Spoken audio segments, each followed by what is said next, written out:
అండి. కీర్తన 91 14 నుండి 16 వరకు చదువుకుందాం. అతడు నన్ను ప్రేమించుచున్నాడు కనుక నేను అతని తప్పించెదను. అతడు నా నామము ఎరిగినవాడు కనుక నేను అతని ఘనపరిచెదను. అతడు నాకు మొరపెట్టగా నేను అతనికి ఉత్తరమిచ్చెదను. శ్రమలో నేను అతనికి తోడై ఉండేదను. అతని విడిపించి అతని గొప్ప చేసేదను. దీర్ఘాయువు చేత అతను తృప్తిపరిచెదను. నా రక్షణ అతనికి చూపించెదను. చిన్న ప్రార్థన చేసుకుందామండి. ప్రేమ కలిగిన మా తండ్రి, పరిశుద్ధుడైన మా దేవా, మీ ఘనమైన నామమునికే వందనాలు, స్తుతులు, స్తోత్రాలు చెల్లిస్తున్నాం. మా ప్రభు దినములో ఆరాధన కొరకు మమ్మల్ని సమకూర్చేందుకు మీకు స్తోత్రాలు. ఆన్లైన్లో ఆరాధించిన మీ బిడ్డలందరిని బట్టి మీకు వందనాలు చెల్లిస్తున్నాం. మా ప్రభా, మా తండ్రి, చివరి వర్తమానులు కూడా మీ సహాయం మేము కోరుకుంటున్నాం నాయన. మీ ఆత్మ నడిపింపు మాకు దయచేయండి. మీ జీవపు మాటలు మాకు దయచేయండి. మీరే మమ్మల్ని బలపరచండి నాయన. ఆపత్కాలంలో నమ్ముకొనదగిన సహాయకుడు అని మీ వైపు చూస్తున్నాం. మా దేవా, మా ప్రభా, మీ స్వరం మాకు వినిపించ చేయండి. మీ మాటలు మాకు దయచేయండి. మీ జీవపు మాటలతో మమ్మల్ని తృప్తిపరచమని వేడుకుంటున్నాను. నిలబడుతున్నాను కూడా మీరు కనికరించండి. మీ సిరువు చాటున మరుగుపరచండి. మా తండ్రి, మరొకసారి మీ రక్త ప్రోక్ష కింద అయోగ్యుడు నన్ను మీరు కడిగి పవిత్రపరచమని మహిమ, ఘనత, ప్రభావం మీకు ఆరోపించుకుంటూ స్తుతులు, స్తోత్రాలు మీకే చెల్లిస్తూ యేసుక్రీస్తు ప్రభువారి శ్రేష్టమైన పుణ్యనామములో స్తుతించి ప్రార్థించి వేడుకుంటున్నాము తండ్రి. ఆమేన్. ప్రియమైన వారలారా, అతడు నన్ను ప్రేమించుచున్నాడు కనుక నేను అతని తప్పించెదను. అతడు నన్ను ప్రేమించుచున్నాడు కనుక నేను అతని తప్పించెదను. అతడు నా నామము ఎరిగినవాడు కనుక నేను అతని ఘనపరిచెదను. అనగా నేను అతని తప్పించెదను, ఘనపరిచెదను, 15 ఉత్తరం ఇచ్చెదను, తోడయుండెదను, గొప్ప చేసేదను, తృప్తిపరిచెదను, నా రక్షణ అతనికి చూపించెదను. యేసుక్రీస్తు ప్రభు వారిని ఆశ్రయించిన వారికి 7 ఆశీర్వాదం దేవుడిచ్చేవాడుకుంటున్నాడు. నన్ను ఘనపరచువారిని నేను ఘనపరుస్తానని దేవుడు సెలవిచ్చాడు. ప్రియమైన వారలారా, మరి తనను ఘనపరచడం అంటే ఏంటి? తన ప్రేమించడం అంటే ఏంటి? యేసుక్రీస్తు ప్రభువారు మనల్ని ప్రేమించాడు అంటే ఆయన ప్రేమలో పవిత్రత ఉన్నది. ఆయన ప్రేమలో నిస్వార్థమైన ప్రేమ చూపించాడు మనకు. మనలో ఏది ఆశించకుండానే ఆయన మనల్ని ప్రేమించాడు. నా వంటి నరుడొకడు నన్ను ప్రేమించిన నా వలన ఫలము గోరు. ఆహా, నీ వంటి పుణ్యునికి నా వంటి పాపితో కేవలం ఏమీ లేదు. యేసు నన్ను ప్రేమించినావు, పాపినైనా నన్ను ప్రేమించినావు. కనుక ప్రియమైన వాళ్ళగా, యేసుక్రీస్తు ప్రభువారు మనల్ని ప్రేమించిన విధానంలో మనం గమనించినట్లయితే మనలో ఏది ఆశించకుండానే ఆయన మనల్ని ప్రేమించాడు. మరి కొంతమంది ప్రజలు మనల్ని ప్రేమిస్తున్నారంటే మనలో ఏదో ఆశిస్తున్నారు. కానీ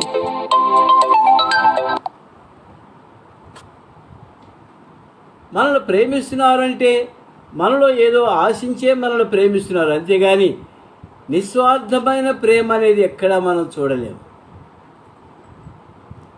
ప్రియమైన మన ప్రభు మనల్ని ప్రేమించాడు అంటే ఎప్పుడు ప్రేమించాడు?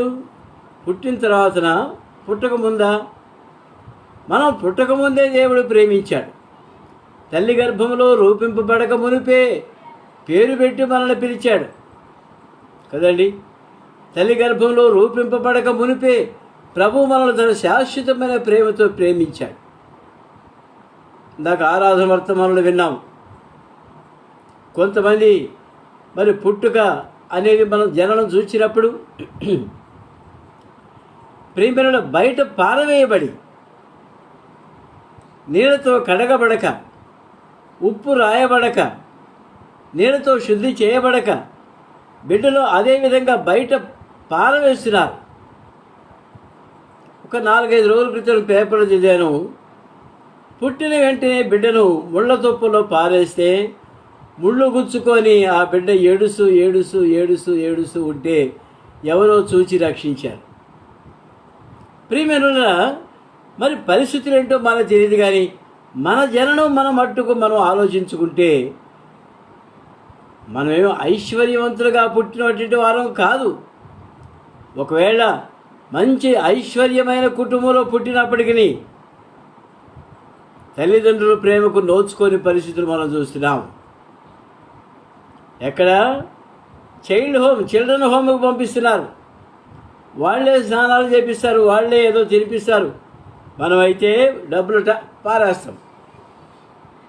నేను కన్నా బిడ్డను, నువ్వే పెంచు పాలిచ్చి మరి అని మనం డబ్బులు పారేస్తాం. ప్రేమైన వల్ల ప్రేమ కలిగిన దేవుడు, దయ కలిగిన దేవుడు, మనల్ని కనికరించిన దేవుడు, మనల్ని కాపాడుతున్నటువంటి దేవుడు. వాక్యంలో ఏం చదువుకున్నామండి? అతడు నన్ను ప్రేమించుచున్నాడు కనుక నేను అతనికి తప్పించెదను. అతడు నా నామము ఎరిగినవాడు కనుక నేను అతని ఘనపరిచెదను. మన ప్రభువు మనకిచ్చిన వాగ్దానంలో ఏది కూడా తప్పిపోదు. వాగ్దానం ఇచ్చి నెరవేర్చే దేవుడు, శాశ్వతమైన ప్రేమతో మనల్ని కనికరించి నడిపించేవాడు, అనేకమైన అపాయాల్లో ఉన్నప్పుడు, ఆపదలో ఉన్నప్పుడు మనల్ని కనికరించి ఆదుకునేవాడు. ఈ దినాల్లో మనం గమనించినప్పుడు మరి ప్రపంచమంతటినీ వణికిస్తున్నటువంటి కరోనా వైరస్ మనం చూసినప్పుడు ప్రియమైన వల్ల తల్లిదండ్రులైతే హాస్పిటల్లో అడ్మిట్ అయి ఉంటారు. చిన్న బిడ్డలు ఇంట్లో అన్నం పెట్టేవాడు కూడా లేకుండా, పక్కింటి వాళ్ళు దిక్కు కూడా లేకుండా ఇంట్లో అట్లానే ఉంటారు. ఎంతటి భయంకరమైన పరిస్థితులు మనం చూస్తున్నామో గమనించండి.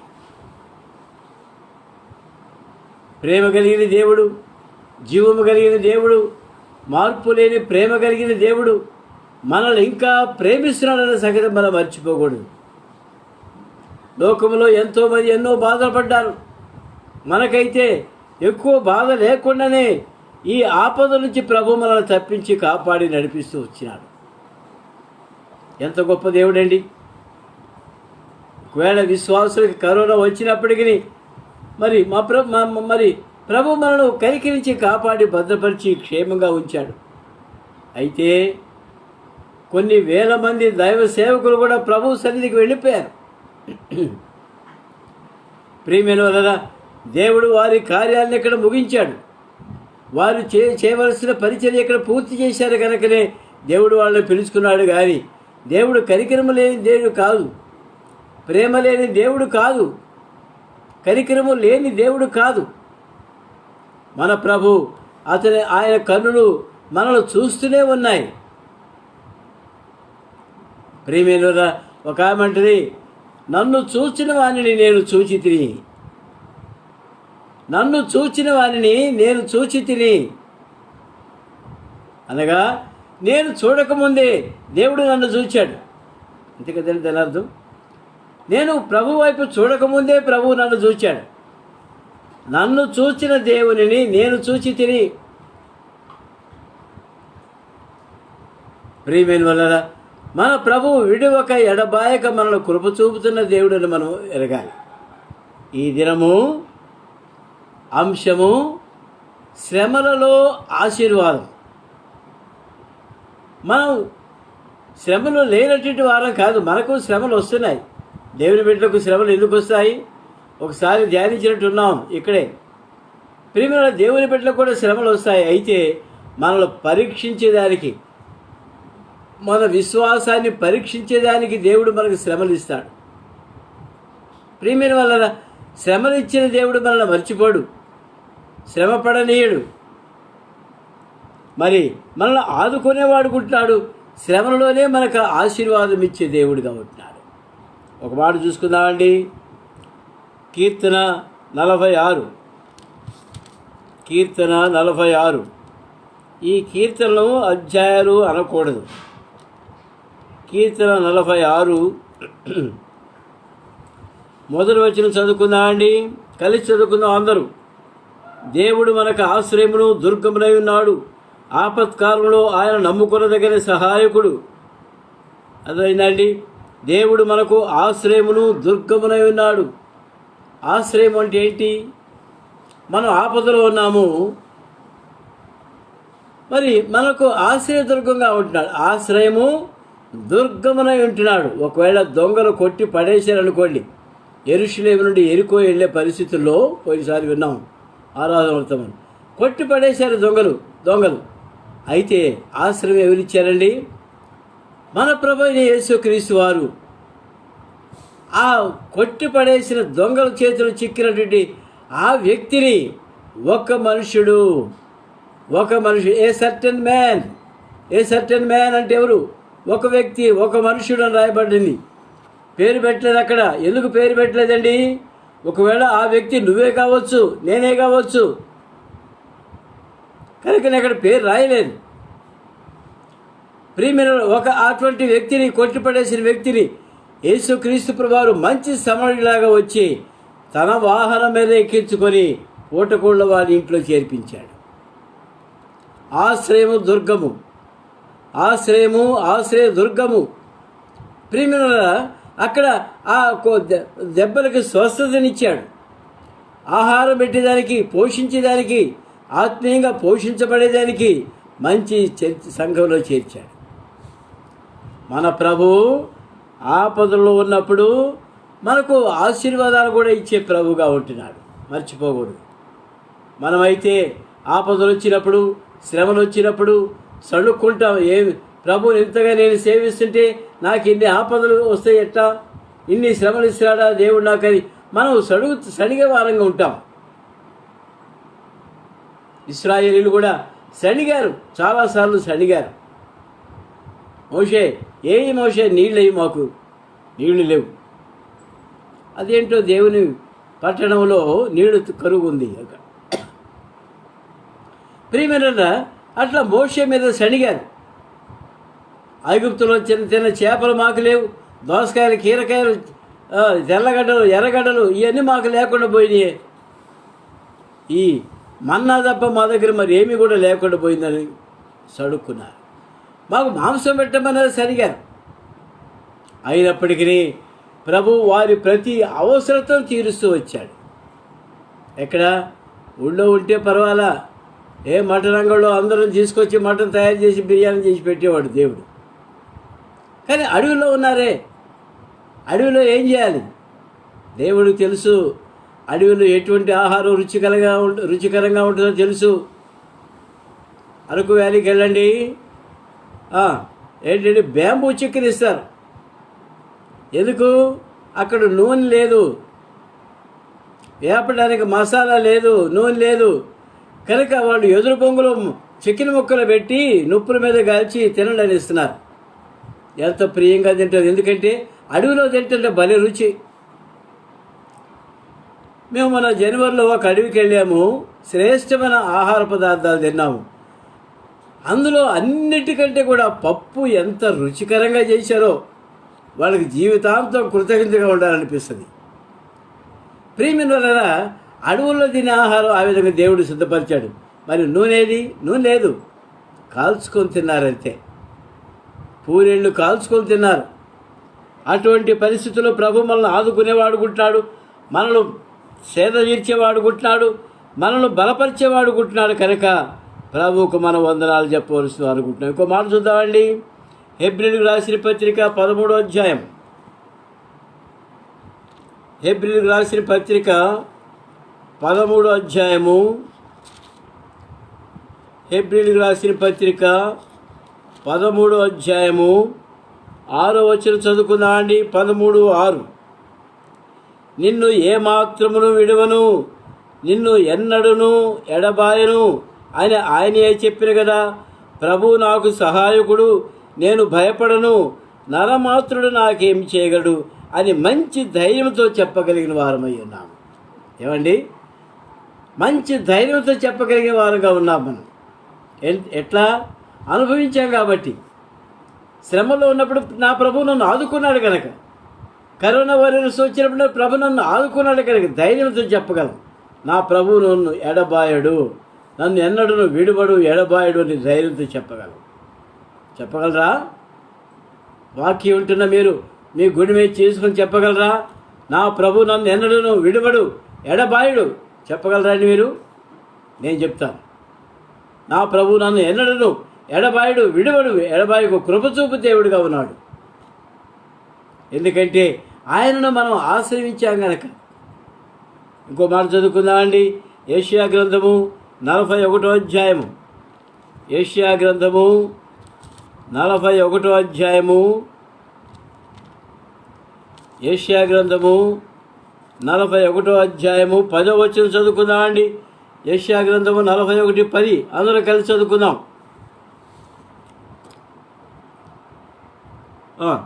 నీవు నా దాసుడు వలియు, పైనుండి కూడా, భూదిగంతము నుండి నన్ను నేను పట్టుకొని దాని కొల్ల నుండి పిలుచుకున్నవాడా, నీవు నా దాసుడు వలియు, నిన్ను నేను ఉపేక్షింపక ఏర్పరచుకుంటున్ననియు నేను నీతో చెప్పి ఉన్నాను.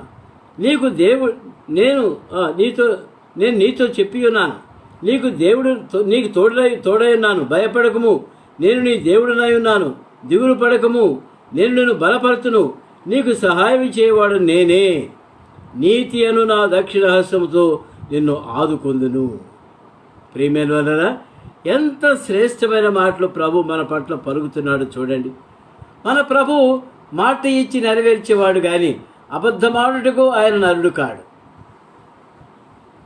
కనుక ప్రియమైన భయపడకము, నేను నీకు దేవుడినై ఉన్నాను. దిగులు పడకము, నేను నిన్ను బలపరుతును.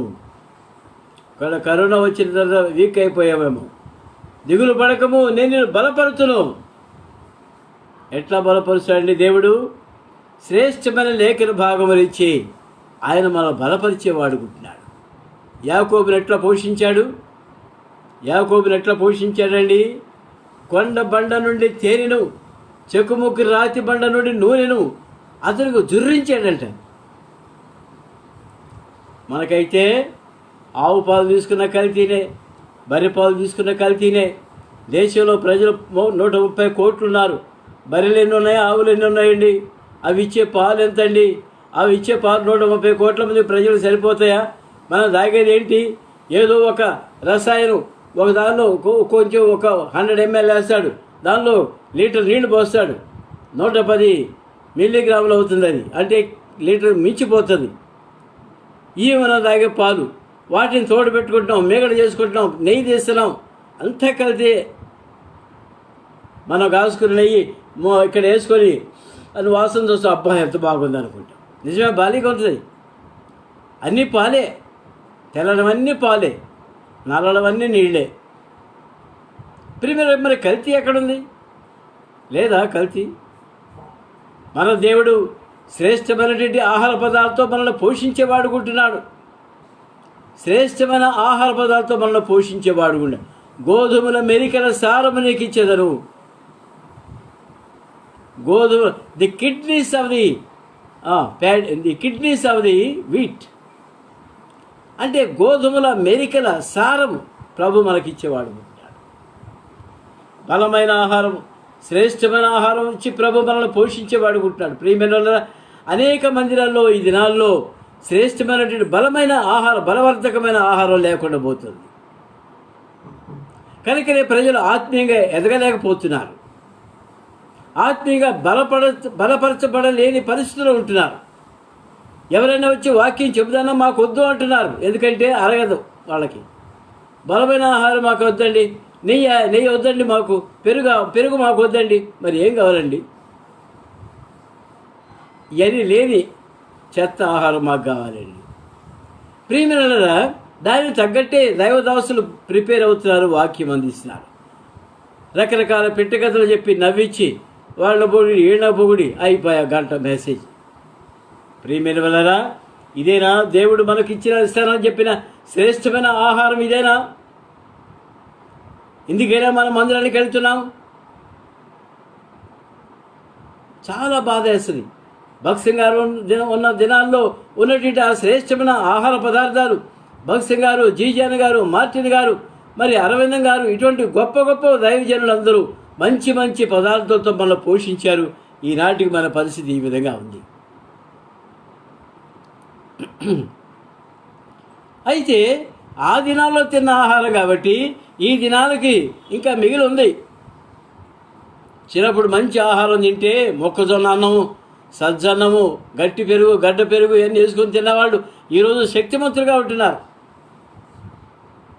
చిన్నప్పటి నుంచి నూడిల్స్, చిన్నప్పటి నుంచి స్ట్రీట్ ఫుడ్స్ ఇవన్నీ తినేవాళ్ళు పెద్ద అయితే ఎట్లుంటారండి? ప్రియమైన వాళ్ళరా, కనుక దేవుడు మనకు శ్రేష్టమైన ఆహార పదార్థాలు ఇస్తుంటుండగా, ప్రభు నాకు సహాయకుడు, ఆయన నాకు ఆశ్రయదుర్గమై. ఇంకో మాట చదువుకుందామండి. ఆయన మన దేవుడు, మనకు మరి మనం భయపడక్కర్లేదు, దిగులు పడక్కర్లేదు. ఆయన మనల్ని పోషించి దేవుడిగా ఉంటున్నాడు. 2వ దినవృత్తాంతర గ్రంథంలో ఒక సందర్భం చూసుకుందామండి. 2వ దినవృత్తాంతర గ్రంథము మన ప్రభు ఆపదల్లో ఏ విధంగా ఆదుకుంటాడో ఒక్కసారి గమనిస్తాం. 2వ దినవృత్తాంతముల గ్రంథము 18వ అధ్యాయం. 2వ దినవృత్తాంతముల గ్రంథము 18వ అధ్యాయము 31వ వచనం చదువుకుందా అండి. 2వ దినవృత్తాంతములు 18:31. కాగా యెహోషాపాతు కనబడుతూనే రథాధిపతులు అతడు ఇశ్రాయేలు రాజు అనుకొని యుద్ధము చేయుటకు అతను చుట్టుకొని, కానీ యెహోషాపాతు మొరపెట్టినందున యెహోవా అతనికి సహాయం చేసెను. దేవుడు అతని యుద్ధ నుండి వారు తొలగిపోనట్లు చేశాను. ఇశ్రాయేలు రాజేమో అహాబు మారు విషయంలో వెళ్ళాడు. యుద్ధంలో యెహోషాపాతును చూశారు శత్రువులు.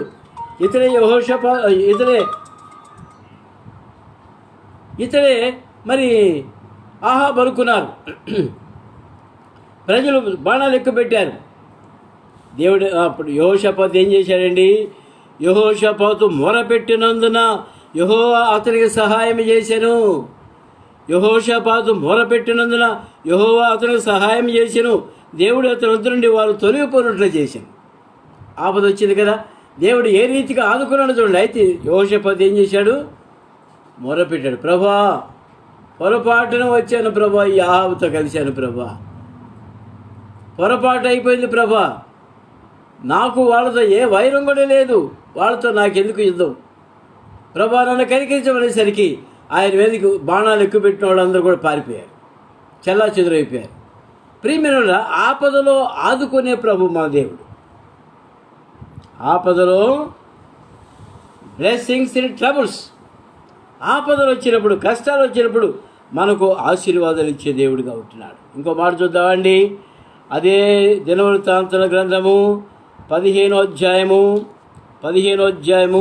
4వ వచనం చదువుకుందాం అండి. 15వ అధ్యాయము 4వ వచనం చదువుకుందాం.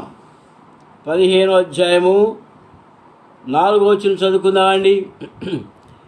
తమ శ్రమ యందు వారు ఇశ్రాయేలు దేవుడైన యెహోవాకు యుద్ధకు మళ్ళుకొని ఆయనను వెతికినప్పుడు ఆయన వారికి ప్రత్యక్షమాయను. మళ్ళీ చదువుతున్నానండి. తమ శ్రమ యందు వారు ఇశ్రాయేలు దేవుడైన యెహోవా యుద్ధకు మళ్ళుకొని ఆయనను వెతికినప్పుడు ఆయన వారికి ప్రత్యక్షమాయను. ఆ కాలంలో దేశము కాపురస్ అందరి మీద గొప్ప కల్లోలము కలిగిన కనుక తమ పరిపాట్లు చక్కబెనుకై తిరుగు వారికి సమాధానం లేకునేను. 7వ వచనం చదవండి. కాగా మీరు బలహీనులు కాక ధైర్యం వహించుడి, మీ కార్యము సఫలమగును. బలహీనులు కాక ధైర్యం వహించండి, మొరపెట్టాలి. ఆపద వచ్చినప్పుడు మనం ఏం చేయాలి? ఫలానా వాళ్ళ ద్వారా ఆపద వచ్చింది అనుకోండి, వాళ్ళ మీద సణిగి వాళ్ళ అంతు చూస్తాను చెప్పేసి అరవటం కాదు. మనం ఏం చేయలేము. ఫలానా వాళ్ళ ద్వారా నాకు కష్టం వచ్చిందని వాళ్ళ మీద దండెత్తడం కాదు, పద్ధతి కాదు అది. ప్రభా, పరిస్థితి ఇది, కనికరించండి, సహాయం చేయండి అని మొరపెట్టాను. ఇంకో మాట చూద్దామండి. కీర్తన గ్రంథము 27, కీర్తన గ్రంథము 27, కీర్తన 27 5వ వచనం చదువుకుందా అండి. కీర్తన 27:5. ఆపత్కాలమున ఆయన తన పర్ణశాలలో నన్ను దాచును, తన గుడారపు మాటును నన్ను దాచును, ఆశ్రయదుర్గం మీద ఆయన నన్ను ఎక్కించును. గమనించారండి, ఇదంతా అనుభవపూర్వకంగా రాశాడు దావీదు. ఆపత్కాలమున ఆయన నన్ను తన పర్ణశాలలో దాచును. ఎన్నిసార్లు సౌలు దండెత్తాడో, ఈటి విసిరాడు, గోడకు పొడుతూ అనుకున్నాడు. దావీదుకి గోడకి సందు లేకుండా ఈటితో పొడుతూ అనుకున్నాడు. క్షణంలో దేవుడు కాపాడి తప్పించాడు. తన గుడారపు మాటును నన్ను దాచును, ఆశ్రయదుర్గం మీద ఆయన నన్ను ఎక్కించును, ఆశ్రయదుర్గం మీద ఆయన నన్ను ఎక్కించును. ప్రియమైన వాళ్ళరా, మన ప్రభువు నమ్మదగిన దేవుడు. ఆయన ఎంతైనా మనకు నమ్మదగిన వాడని మనం గ్రహించాలి. ముందుకెళ్ళిపోదామండి. సామెతల గ్రంథము 18వ అధ్యాయం, సామెతల గ్రంథము 18వ అధ్యాయము యెహోవా 10వ వచనం అండి. యెహోవా నామము బలమైన దుర్గము, యెహోవా నామము బలమైన దుర్గము, నీతిమంతుడు అందులోనికి పరిగెత్తి సురక్షితముగా ఉండును. యెహోవా నామము బలమైన దుర్గము అంటే ఆ చుట్టూ దుర్గం అంటే కోట కదా. కర్నూలులో కోట చూసారా మీరు? కొండారెడ్డి బురుజు అంటారు. అది మట్టితో కట్టినా ఇప్పటి వరకు ఎప్పుడు కట్టారో ఎన్ని వందల ఏళ్ళు అయిందో, ఇప్పటికి కూడా మట్టితో కట్టింది, ఇప్పుడు గట్టిగా ఉంది. మన ప్రభు మట్టి గోడలతో కట్టే ఆశ్రయదుర్గం కాదు మంది, కంచు కోటల్లో మధ్యలో మనం నివసింపజేసే దేవుడు. ముందుకెళ్దామండి.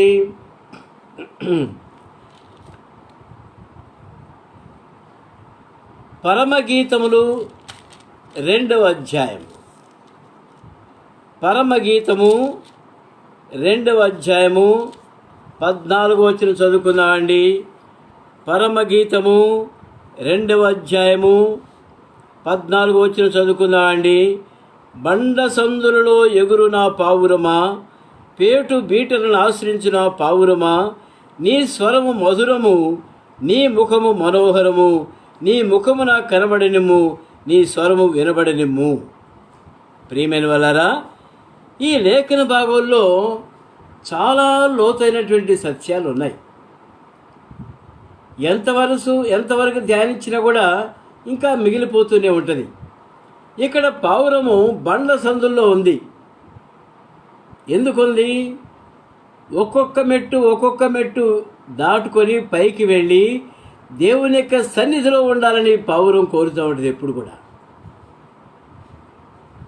జాగ్రత్తగా గమనించండి, ఇది కొంచెం అర్థం చేసుకోవడానికి కష్టమే. బండ సందుల్లో ఉన్న పావురము the secret places of the states అని ఇంగ్లీష్లో ట్రాన్స్లేట్ చేశారు. Secret places of the states అనగా మెట్టుకు మధ్యలో ఉండే సీక్రెట్ ప్లేస్, ఆ విధంగా దాటుతూ పోతూ ఉంటుంది. The secret places of the states, secret places of the states అనగా మెట్ల మధ్యలో ఉన్నటువంటి ఆ రహస్య మార్గాల గుండా పైకి వెళ్ళేదిగా ఉంది. Her access to reach the God's presence. ఏమండి, ఆ విధంగా ఒక్కొక్క మెట్టు దాటుతూ ది ప్రివిలేజ్, ఆ మెట్లు దాటేదానికి దేవుడిచ్చిన కృప. ఆ పావురము ఆ మెట్లు ఒక్కొక్క మెట్టు దాటి పైకి వెళ్ళి దేవుని సన్నిధికి చేరాలంటే మెట్టుకు దాటేదానికి ప్రభు ఇచ్చిన కృప, the privilege of the states. ఏమండి, అర్థమైందా మీకు? కనుక పావురానికి ప్రభు ఇచ్చిన కృప ఏంటంటే, ఒక్కొక్క మెట్టు దాటేటప్పుడు పావురం శత్రువుల వైపు చూస్తూ ఉంటుంది.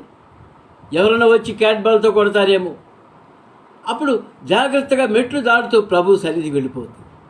కనుక the privilege of approach to our God, కనుక ప్రియమైన ఆ పావురానికి దేవుడిచ్చిన ఆ ప్రివిలేజ్ ఏంటంటే ఒక్కొక్క మెట్టు దాటి తన సన్నిధికి రావటానికి ఆ పావురం ప్రయత్నిస్తున్నాం. మనం కూడా మన జీవితంలో, విశ్వాస జీవితంలో ఒక్కొక్క మెట్టు దాటి దాటి దాటి దాటి ప్రభు సన్నిధికి చేరగలిగిన వాళ్ళు ఉండాలి. ఎక్కడుంది భద్రత? మెట్టుకు మెట్టుకు మధ్యలో భద్రత కలుగజేస్తాడు దేవుడు. తన సన్నిధికి మనం చేరి వెళ్ళే వరకు కూడా దేవుడు తన కృపతో భద్రపరుస్తాడు మనకి. దేవుని వాక్యంలో తరచి తరచి తరచి తరచి చూసే కొద్దిగా ఎంత మాధుర్యం వస్తుందంటే బయటికి ఆ మాధుర్యాన్ని మనం అనుభవించే వారం ఉండాలి. అదే కొండ బండ నుండి తేనె అంటే, చెక్కుముక్కి రాతి బండ నుండి నూనె అంటే అదే. ఎట్లా వస్తుంది నూనె? బండ నుండి నూనె ఎట్లా వస్తుందండి? అయితే తీయగలిగారు మనోళ్ళు, బండలో నుండి నూనె తీయగలిగారు. రాయి అంటే రాతి నుండి తీసింది రాతి నూనె, పెట్రాస్ అనగా పెట్రోలియం. ప్రియమైన మనోళ్ళు అది తీయగలిగేది కానీ దేవుని సన్నిధికి చేరలేకపోయారు. తవిరి ఇసుమున తైలము తీయవచ్చు, రాతిలో నుండి నూనె తీయవచ్చు. అయితే యేసుక్రీస్తు ప్రభు యొక్క సన్నిధికి చేరేదానికి వాళ్ళకి ప్రివిలేజ్ లేదు. ముందుకెళ్ళిపోదామండి. ఈ విధంగా చెప్పుకుంటూ పోతే వాక్యము గురించి ముందుకెళ్ళిపోదాం. యెషయా గ్రంథము 26వ అధ్యాయము. యెషయా గ్రంథము 26వ అధ్యాయము. యెషయా గ్రంథము 26వ అధ్యాయము 21వ వచనం చదువుకుందామండి. 26, 21. నీవు వెళ్ళి నీ అంతఃపురములో ప్రవేశించుము, నీవు వెళ్ళి నీ తలుపులు వేసుకునుము, ఉగ్రత తీరిపో వరకు కొంచెం సేపు దాగి ఉండము. అర్థమైందండి? ఉగ్రత తీరిపో వరకు కొంచెం సేపు దాగి ఉండము. థర్డ్ వేవ్ వస్తుందేమో. ఉగ్రత, థర్డ్ వేవ్ అనేది ఒక ఉగ్రత. అది వచ్చినప్పుడు కూడా ఏం చేయాలి? మనం అంతఃపురంలో దాగి ఉండాం. దేవుడిచ్చిన ఆశ్రయదుర్గంలో కొంతసేపు దాగు. అంతఃపురం ఎక్కడుంది మనకి? మన కట్టించుకున్న బెడ్రూమ్ అంతఃపురం కాదండి. దేవుడు మన కొరకై ఏర్పాటు చేసిన బెడ్రూమే. ఆయన ఏర్పాటు చేసిన ఆ ఉన్నతమైన స్థలాల్లో ఉన్నటువంటి ఆ మ్యాన్షన్స్లో ప్రభు మనకు ఏమిస్తాడు? అంతఃపురం ఇస్తాడు. అది అంతఃపురం అంటే. అప్పటి వరకు అంతఃపురంలో ప్రవేశించే వరకు తలుపులు వేసుకోనాలి. ఉగ్రత తీరిపోతున్న వాళ్ళు కొంచెం సేపు మనం దాగి ఉండాలి. ఆపదలు రాకుండా పోవు. ఎవరికైనా ఆపదలు వస్తాయి, థర్డ్ వేవ్ వస్తుంది, ఏదైనా వస్తుంది. ప్రభు కృపను బట్టి మనం భద్రపరచబడే వారంగా ఉంటున్నాం. ముందుకెళ్ళిపోదామండి. సరే, ఇక వాక్య భాగంలో ప్రవేశిస్తాము. ఆది కాండము ఆపదలలో ఆశీర్వాదాలు. ఈ దినం మనం అంశం ఆది కాండము 16వ అధ్యాయము. ఆది కాండము 16వ అధ్యాయము. ఇప్పటి వరకు మనము ఇంట్రడక్షన్ చూసామండి. ఆది కాండం వాక్యంలో ప్రవేశం. ఆది కాండం 16వ అధ్యాయము 9వ వచనం నుంచి చదువుతున్నానండి. ఆది కాండము 16వ అధ్యాయము 9వ వచనం నుంచి. యెహోవా దూత నీ యజమానురాలి యొద్దకు తిరిగి వెళ్ళి ఆమె చేతి క్రింద అణిగి ఉండమని దానితో చెప్పాను. పైన ఏముంది? 6వ వచనంలో. అందుకు 7వ వచనం. యెహోవా దూత అరణ్యములో నీటి బొగ్గు యొద్ద అనగా షూరు మార్గంలో బొగ్గు యొద్ద ఆమెను కనుగొని, శారయి దాసివైన హాగరు, ఎక్కడి నుండి వచ్చితివి, ఎక్కడికి వెళ్ళుచున్నావని అడిగినందుకు, అది నా యజమానురాలైన శారయి యొద్ద నుండి పారిపోతున్నాను అని. ఏమండి? శారా హింస పెట్టింది, శ్రమ పెట్టింది, మాట నిజమే.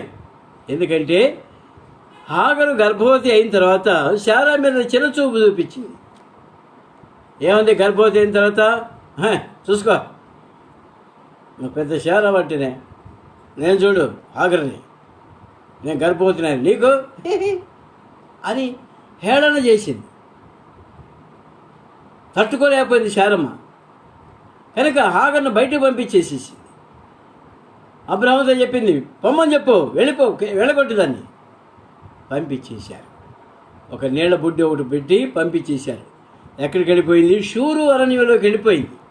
అరణ్యంలో ఏం చేద్దామని? అరణ్యంలో ఎవరు ఉంటారు? ఊళ్ళో అయితే మనుషులు ఉంటారు, లేదా తన పుట్టింటికి వెళ్ళిపోవచ్చు కదా. ఏ దేశం? అరేబియా దేశానికి వెళ్ళిపోవచ్చు కదా. వెళ్ళిపోలా, అరణ్యానికి వెళ్ళిపోయింది. అక్కడ ఏమంటారు? పుట్టింటికి వెళితే ఏమంటారు? ఏమమ్మా కాపురం కొట్టి వచ్చావు, శారమ్మని మంచి నీ యజమానురాలు నువ్వు ఎక్కడికి వచ్చావేంటి అని అంటారు. కాబట్టి అవమానం భరించలేక అడవికి వెళ్ళిపోయింది. షూరు అరణ్యంలో ఉంది. 6వ వచనం చూడండి. అందుకు అబ్రహాము 7వ వచనం, యెహోవా దూత కనపడింది అరణ్యంలో నీటి బొగ్గ యొద్ద, అనగా షూరు మార్గంలో బొగ్గ యొద్ద ఆమెను కనుగొని, శారయి దాసి అయిన హాగరు, ఎక్కడి నుండి వచ్చితివి, ఎక్కడికి వెళ్ళుచున్నావని అడిగినందుకు, అది నా యజమానురాలు ఆయన శారయి యుద్ధ నుండి పారిపోవచ్చున్నాను అన్నాడు. అప్పుడు యెహోవా దూత, నీ యజమానురాలి యొద్దకు తిరిగి వెళ్ళి ఆమె చేతి కింద అణిగియుండమని దానితో చెప్పాను. అయ్యా, నువ్వు దేవుని దూతలా కనపడుతున్నావు, నువ్వు వచ్చిన తర్వాత నీటి బొగ్గలా కనపడింది, ముందు దాహం తీర్చుకుంటాను, నా యజమానురాలు తిరిగి వెళతాను నేను అని చెప్పి వెళ్ళిన తర్వాత ఏమిటంది? అణిగి ఉండము, ఆమెని యజమానురాలు అణిగి ఉండాల్సిందే. దేవుని దూతే చెప్తున్నాడు. ఎందుకు చెప్పాడండి? అణిగి ఉండమని ఎందుకు చెప్పాడు? శారమ్మ నుండి వచ్చే సంతానము స్వతంత్రమైనటువంటి సంతానం, స్వతంత్రురాలి సంతానము శారయి సంతానం. హాగరు సంతానము దాస్యపు సంతానముగా ఉంది. కనుక దాస్యపు సంతానం ఎప్పుడు స్వతంత్రుల దగ్గర అణిగి ఉండాల్సిందే. అయితే ఇక్కడ జరిగింది చూడండి. గలతీ రాసిన పత్రిక 4వ అధ్యాయం మనం చదువుతాం, అది 3వ అధ్యాయం. ప్రియమైన వల్ల ఇక్కడ ఏం చెబుతుందంటే, నీ యజమానులతో తిరిగి వెళ్ళి ఆమె చేతి కింద అణిగియడమని చెప్పింది. మరియు యెహోవా దూత, నీ సంతానం నిత్యముగా విస్తరింపజేసేదను, అది లెక్కింప వీరులేనంతగా విస్తారమవునని దానితో చెప్పింది. ఏం చెప్తున్నాడు? నీ సంతానాన్ని విస్తరింపజేస్తాను, లెక్కింపలేనంత విస్తరింపజేస్తాను అని దేవుని దూత సెలవిచ్చాడు. ప్రియమైన వల్ల దేవుని యొక్క ప్రజలు, దేవుని యొక్క బిడ్డలు దేవుని సన్నిధి నుండి ఎక్కడికి వెళ్ళినప్పటికీ ఆయన మనకు ఆశ్రయదుర్గంగా ఉంటాడు. అది మన అంశం. ప్రియమైన ఆశీర్వాదాలు ఇచ్చేవాడుకుంటున్నాడు, ఆపదలలో ఆశీర్వాదాలు ఇచ్చేవాడుకుంటున్నాడు. అప్పుడు హాగర్ ఏముందో చూడండి. 10వ వచనం, 11వ వచనం. మరియు యెహోవా దూత, ఇదిగో యెహోవా నీ మొరను వినెను, నీవు గర్భవతి ఉన్నావు, నీవు కుమారుని కని అతనికి ఇష్మాయేలును పేరు పెట్టువు. అతడు అడవి గాడిద వంటి మనుషుడు, అతని చెయ్యి అందరి చేతులు అతనికి విరోధముగా ఉండును. అతడు తన సహోదరుని అందరి ఎదుట నివసించని దానితో చెప్పగా, అది అంటే మనం అనకూడదు. ఆమె చూచుతున్న దేవుడు నీవే అను పేరు తనతో మాట్లాడిన యెహోవాకు మొరపెట్టెను. యెహోవా దూతగారు, చూచుతున్న దేవుడు నువ్వు, ఆపదలో ఉన్నాను, యజమాని వెళ్ళగొట్టింది, గర్భవతిని, ప్రాణం పోయేటట్టుంది, దాహం అవుతుంది, నీటి బొగ్గ చూపించావు, నీ కొందనాలు, నన్ను ముందుగా చూసావు, నువ్వు నీ కొందనాలు, నేను చూడలేదు కదా, నీవే నన్ను ముందుగా చూసావు. పారిపోతున్న హాగర్ని ఎవరు చూశారండి? చూచుచున్న దేవుడు ముందుగా చూశాడు, హాగర్ను దర్శించాడు. దేవుని దూత అని ఎక్కడ రాయబడ్డా కూడా యేసు క్రీస్తు ప్రభువారినే అర్థం చేసుకోండి మీరు. కనుక ప్రియమైన దేవుని దూత అని అనేక సార్లు బైబిల్ గ్రంథంలో మనకు కనిపిస్తుంది, పాత నిబంధనలు. కనుక ఆ ప్రతి చోట కూడా యేసు క్రీస్తు ప్రభువారే. ఆయన దేవుని యొక్క మూర్తిమంతమునై ఉన్నాడు. ప్రియమైన వల్లరా ఇంకా హాగర్ ఏముందో చూద్దామండి. తనతో మాట్లాడిన యెహోవాకు ఆ పేరు పెట్టింది. ఏదైనగా నన్ను చూచిన వారిని నేను ఇక్కడ చూచితిని కదా అని అనుకున్నాను. అందుచేత ఆ నీటి బుక్కకు బెయేర్ లహాయి రోయి అని పేరు పెట్టింది. నన్ను చూచిన వారిని నేను ఇక్కడ చూచితిని. అండర్లైన్ చేసుకోండి ఆ మాట ప్రియమైన వల్లరా. నన్ను చూచిన వారిని నేను ఇక్కడ చూచి తిని. ప్రియమైన వల్ల ఒక ప్రశ్న వేస్తున్నాను నేను. మనందరం అంత పర్ఫెక్ట్ ఏం కాదు. పెళ్ళి కాకముందు కూడా, పెళ్ళి అయిన తర్వాత కూడా మనం అంత పర్ఫెక్ట్ కాదు. మన సంగతి ప్రభువుకు తెలుసు. హాగరు గర్భవతి అనే సంగతి దేవుని దూతకు తెలుసు. కనుకనే ఇక్కడ కాదమ్మా మనం ఉండాల్సింది, శారయ్య దగ్గరికి వెళ్ళు అని చెప్పి. అప్పుడు శారమ్మ ఏమందండి, ఆ మాట నాకెంతో ఇష్టమైన మాట. ఈ నీటి బొగ్గకు బెయేర్ లహాయిరోయి, నన్ను చూచిన వారిని నేను ఇక్కడ చూచి తిని అని చెప్పింది. మన అనుభవాట్లు ఉండాలి. ప్రియమైనలారా, మనం చూడకముందే ప్రభు మనల్ని చూసినాడు. ఎప్పుడైతే ఆపద వచ్చిందో వెంటనే ప్రభు మనల్ని ఆదుకునేవాడుకుంటున్నాడు. హాగరు ఆపదలు ఉంది, దాహంగా ఉంది. వెంటనే అక్కడ నీటి బుగ్గ తయారు చేశాడు. బెయేర్ లహాయి రోయ్ తయారు చేశాడు. అప్పటికప్పుడు సృష్టించాడు దాన్ని. నీళ్లు పైకి వచ్చినాయి. హాగరు దాహం తీర్చబడింది. తిరిగి బ్యాక్ టు శారా. తర్వాత ఆశీర్వాదాలు, ఆపదలో ఆశీర్వాదాలు అట్టించాడు. చూశారు కదా. వెళ్ళి ఇష్మాయేలు విస్తారంగా దీవించేశాడు. దేశంలో ఎక్కడ చూసినా ఇష్మాయేలీలే. ప్రియమైన వారి సంతానం విస్తరింపజేశానన్నాడు దేవుడు. వాళ్ళు కూడా వాగ్దాన పుత్రులని మనం గమనించాలి. అంతేగాని వాళ్ళు మనం వేరేని కాదు. నేను ఎప్పుడు చెప్పలేదు. వాళ్ళకు మాకు వైరమని నేను ఎప్పుడు చెప్పను. వాగ్దాన పుత్రులు వాళ్ళు కూడా. ప్రియమైన వాళ్ళ దేవుని యొక్క దూత చేత కాపాడబడి విస్తారంగా తన సంతతిని విస్తరింపజేశాడు. కనుక నన్ను చూచిన వారిని నేను ఇక్కడ చూచి తిని. హాగరు చూచిందా? ఏమండి, దేవుని దూతను చూచిందా? చూచింది కనుకనే ఆ మాట చెప్పింది. దేవుని దూత వర్ణించలేదు, కానీ నన్ను చూచిన వారిని నేను, అయ్యా నేనైతే నిన్ను చూడలేదు ప్రభా, దేవదూత నేనైతే నిన్ను చూడలేదు, కానీ నీవే నన్ను చూచావు, నా పరిస్థితి గమనించావు, నా దాహం తీర్చావు, నన్ను కనికరించావు, నన్ను ఆదరించావు, నా సంతానాన్ని దీవిస్తానని సెలవిచ్చావు, నీకు వందనాలు, నన్ను చూచిన వారిని నేను చూచానని చెప్పేసి సాష్టాంగపడి ప్రభు సన్నిధిలో ఆరాధించింది. ప్రియమైన ఆ విధంగా దేవుడు తన ప్రజలను ఆపదలు ఉన్నప్పుడు ఆదుకునేవాడుకుంటాడు. ఇంకో మాట చూద్దామండి. ఇంకొకటి చూసి మనం ముగిస్తుంటాం. ఆదికాండము 22వ అధ్యాయం. ఆదికాండము 22వ అధ్యాయం 11వ వచనం చదువుకుందామండి. యెహోవా దూత పరలోకము నుండి అబ్రహామా అబ్రహామా అని అతని పిలిచెను. అందుకు అతని చిత్తము ప్రభువా అనెను. అప్పుడు ఆయన, ఆ చిన్నవాని మీద చెయ్యి వేయకము, అతను ఏమీ చేయకము, నీకు ఒక్కడై ఉన్నా నీ కుమారుని నాకు వెనుదీయలేదు గనుక నీవు దేవునికి భయపడువాడు అని ఇందుమూల నాకు కనబడుచున్నది. అప్పుడు అబ్రహాము కన్నులెత్తి చూడగా పొదలో కొమ్ములు తగులుకొని ఒక పొట్టేలు కనబడి వెనకతటిని కనబడెను. అబ్రహాం వెళ్ళి ఆ పొట్టేలు పట్టుకొని తన కుమారునికి మారుగా పెట్టి దహన బలి అర్పించాడు. ప్రియమైన వల్ల ఇక్కడ కూడా ఒక ఆపద వచ్చింది. దేవుడు లేక లేక లేక లేక అబ్రహాముకి సంతానం కలిగజేశాడు. అప్పుడు వయసు ఎంత అండి? 100 సంవత్సరాలు. శారమ్మకి ఎంత? 97. ఆ వయసులో బిడ్డనిచ్చిన తర్వాత దేవుడు అంటున్నాడు, నీకు ఒక్కగానొక్క కుమారుడు నాకు బలిగా ఇచ్చేయమన్నాడు. అబ్రహాము ఆ మాట తను మనసులోనే పెట్టుకున్నాడు, గుండెల్లో పెట్టుకున్నాడు. కొడుకునేమో గుండెల్లో పెట్టుకున్నాడు, దేవుని మాట మనసులో పెట్టుకున్నాడు. శారమ్మ మాట ఏమైందో శారమ్మతో మాట్లాడలేదు. కనీసం శారమ్మతో పలానా ఇటువంటి సంగతి నేను ఇస్సాకును బలిగించాలని తీసుకెళ్తున్నానని చెప్పలా. చెప్పుంటే 2 కాళ్ళు పట్టుకొని అబ్రహామును బతిమాలి, కూర్చొని ఆయన కూర్చొని, ఇంతవరకు దేవుడు ఇచ్చాడు చాలు, ఈ కొడుకును కూడా బలిస్తే ఇక మనకేముంది? ఏదో 90 ఏళ్ళలో దేవుడు కనికరించాడు, నాకు బిడ్డనిచ్చినాడు, ఆ బిడ్డను బలిస్తే ఇక మనకేముంటుంది? ఎలియాజరే దీనికి మన ఆశంతరికి వారసుడవుతాడు అని ఉండేది, ఆపేదే. కనుకనే ప్రియమైన ఒక్కోసారి కొన్ని ఆత్మీయమైన విషయాలు మరి లైఫ్ పార్ట్నర్తో చెప్పకుండా ప్రభువుకు విధేయత చూపించడం అనేది శ్రేష్టమైన పద్ధతి. ఆత్మీయమైన విషయాలు నేను చెప్పేది ఆస్తుపాస్తులు కాదండి. ఆస్తుపాస్తుల విషయంలో భార్యకి చెప్పకుండా ఏమి చేయబాకండి మీరు.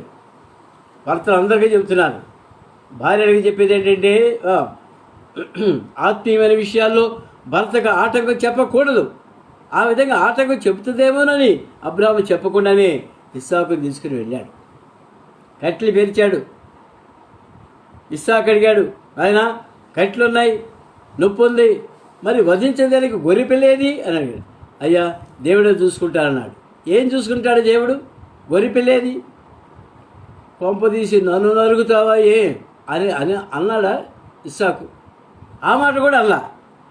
సరే ఏం చేస్తాడో దేవుడు చూసుకుంటారన్నాడు కదా, మౌనంగా ఉన్నాడు.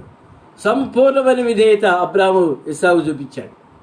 కాళ్ళు చేతులు కట్టేసి ఆ కట్ల మీద పనుల్లో పెట్టాడు, కత్తెత్తాడు. వెంటనే అది ఆ టైంలో టైమ్లీ హెల్ప్, ఏమండి, టైమ్లీ రెస్క్యూ. అబ్రహామా కత్తి ఎత్తినప్పుడు అబ్రహాం కత్తి ఎత్తేంత వరకు దేవుడు దూత గమ్మునే ఉన్నాడు. ఏమండి, కత్తి ఎత్తుతాడా లేదా అని కూడా పరీక్షించాడు. దేవుడు అబ్రహామును పరిశోధించను. ఎప్పుడు దాకా పరిశోధించాడండి? కత్తి ఎత్తేదాకా పరిశోధించాడు. ఎత్తిన కత్తి ఏమవుతుందో అని చెప్పేసి పరిశోధిస్తున్నాడు. దేవుని యొక్క పరిశోధన మన ఆత్మీయ జీవితాల్లో ఎంతవరకు పరిశోధిస్తాడంటే అబ్రహాం విషయంలో కత్తి ఎత్తే వరకు పరీక్షించాడు. అప్పుడు అబ్రహామా అన్నాడు. ఆ మాటతో ఎత్తిన కత్తి ఆగిపోయింది, చెయ్యి ఆగిపోయింది. చిత్తం ప్రభు అన్నాడు. వెనక్కి తిరిగి చూశాడు. పొట్టేలను తీసుకొచ్చి వధించాడు. ఇస్సాకును తీసుకుని వెళ్ళిపోయాడు. సాదృశ్య రూపకముగా బలియాగము నుంచి ఇస్సాకును తప్పించి కాపాడాడు.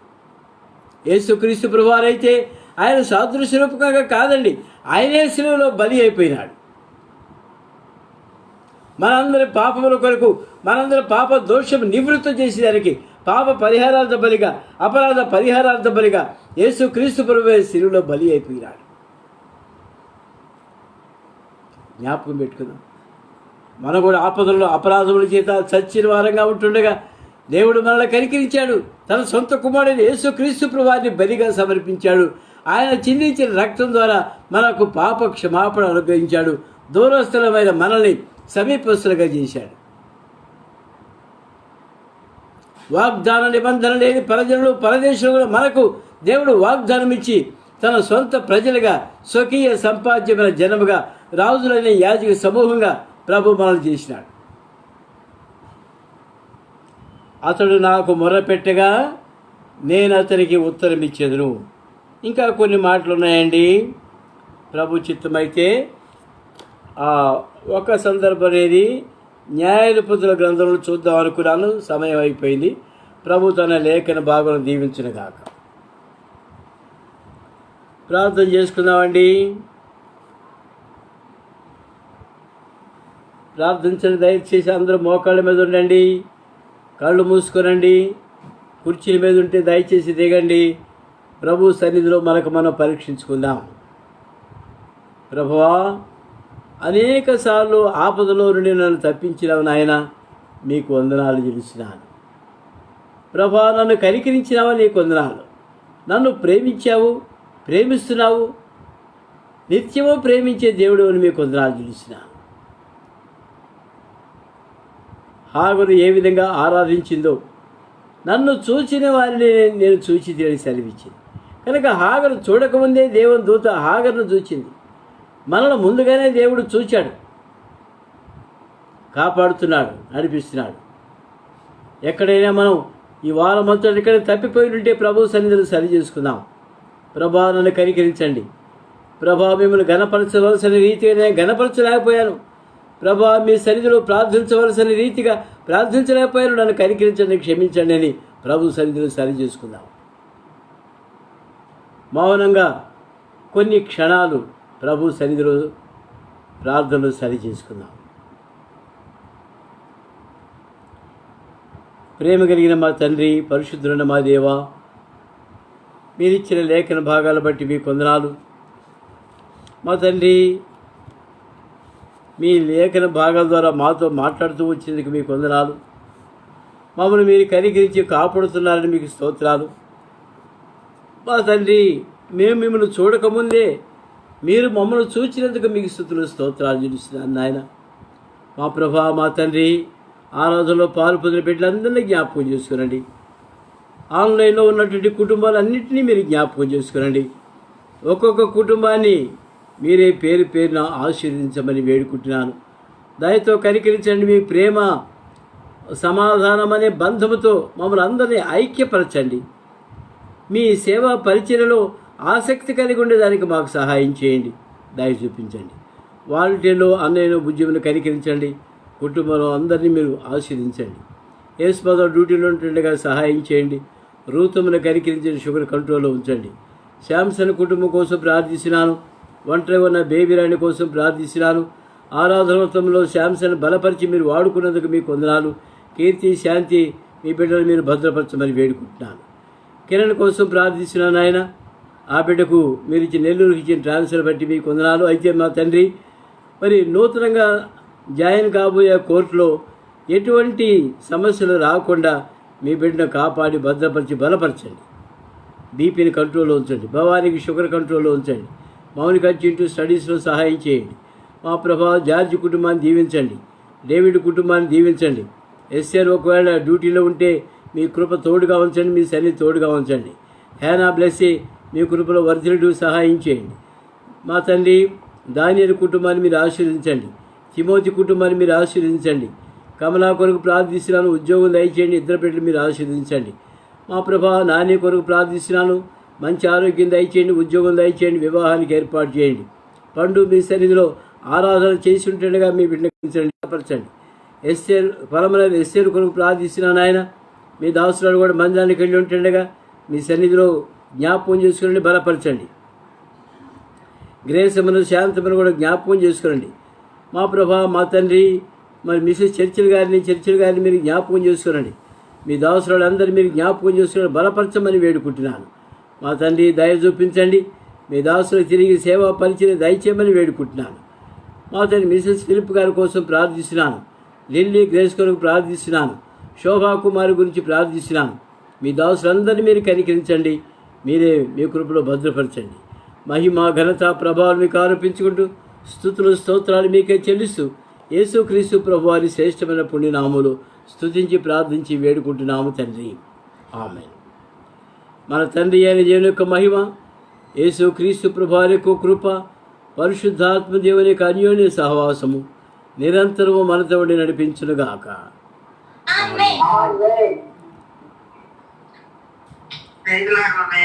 Praise lord.